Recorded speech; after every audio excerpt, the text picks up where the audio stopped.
as a real estate agent who is going into houses on a very consistent basis, if you are telling me, Mariah, I'm going to get my house up for sale soon, what should I be doing now to prepare? This is what I would tell you. The first thing I would say is your home should be as decluttered as possible.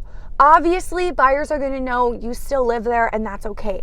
But every single house shows way better when it's as decluttered as possible. The less things, especially out in the open where everyone that walks through can see, the better.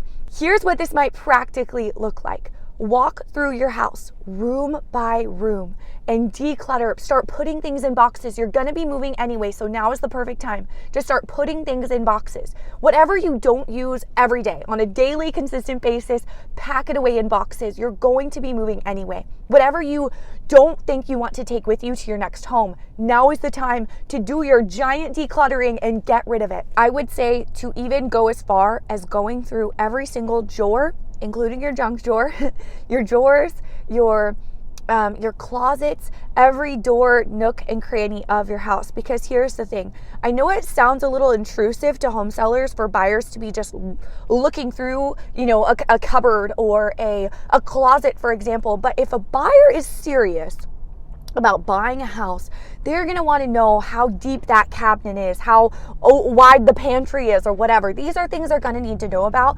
And obviously your agent's going to be there with them. They're not going to be ever unattended in your house. You don't need to worry about that.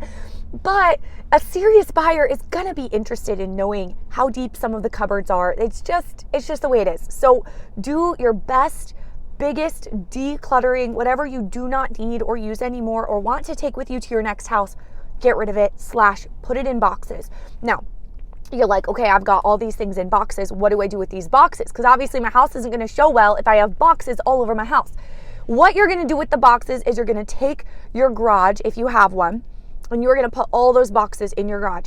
I'm telling you, as a real estate agent who is going through houses that are on the market all the time, it is very normal for a house that's on the market. It's very normal for me to go into a house that's on the market and open the garage, and it is like you can't even walk in the garage because floor to ceiling boxes. That's normal. Don't feel bad about that. If the garage has boxes piled up and you can't even walk in it because it's filled with boxes, the house is probably showing really, really well and looks fantastic, just from my personal experience. So if you don't have a garage, then we can take all those boxes and put them in just one room, and we just don't need to get the photos of that one bedroom, if that makes sense. That's what we usually do in that instance. The next thing I would tell home sellers is that little things that might seem little to you that we cannot change about the house will affect the price. The price is going to have to be the thing that helps the house move, if that makes sense. And let me explain what I mean by that. Say you live in a house that is right next to a train track,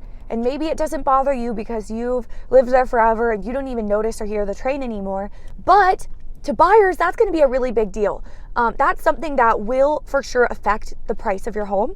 Another thing that we really see affecting home prices is this situation. We see this a lot, actually. There's a lot of homes like this in Salem where it is a beautiful, high square footage home, really nice, custom, newer, large home, but it doesn't have a yard. There is no yard, or there's maybe a little patio in the back, but no backyard.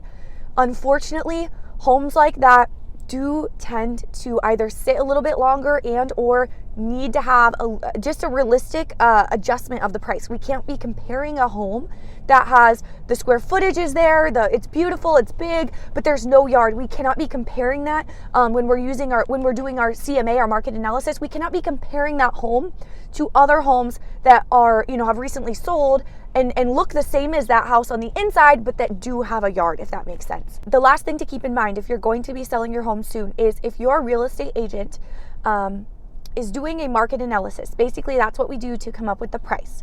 That's how we determine what your home should be priced at.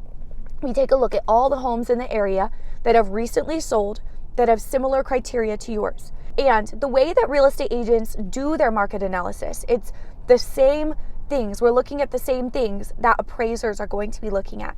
And so if we're wanting to price a home way, way higher than the market analysis suggests, just know it's likely not going to appraise for that, and the buyer's not going to be able to buy it for that price anyway, unless they come up with the cash difference, and buyers generally aren't willing to do that. Okay, you guys, those are just a couple quick things I would tell you if you were going to be getting your home on the market soon. If you are thinking about buying or selling real estate, whether you already live in Salem or the surrounding areas, or if you're moving from out of state, whether you already live here or not, I would love to work with you. Feel free to reach out anytime. The first step is shooting me an email. My email is in the description. Let's get a call on the schedule. I would love to talk to you soon.